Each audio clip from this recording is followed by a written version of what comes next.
গুরুত্বপূর্ণ বিদায় তড়িঘড়ি করে আপনাদের মাঝে উপস্থাপিত হওয়া।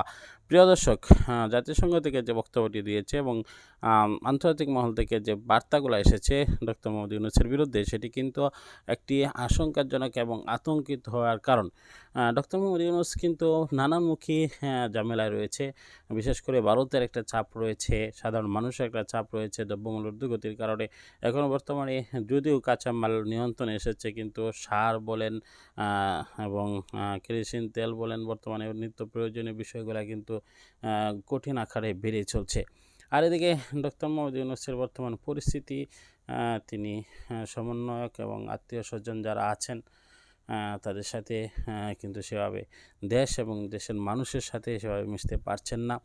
আর রীতিমতো বিএনপি বিরুদ্ধে চলে গিয়েছে। এই সকল বিষয়গুলো নিয়ে মন্তব্য করবেন। পরবর্তী ভিডিও পাওয়ার জন্য চ্যানেলটিকে সাবস্ক্রাইব করে পাশে থাকা বেল বাটনটি অন করে দেবেন। আজকের মতো বিদায় নিচ্ছি। আসসালামু আলাইকুম রহমতুল্লাহ।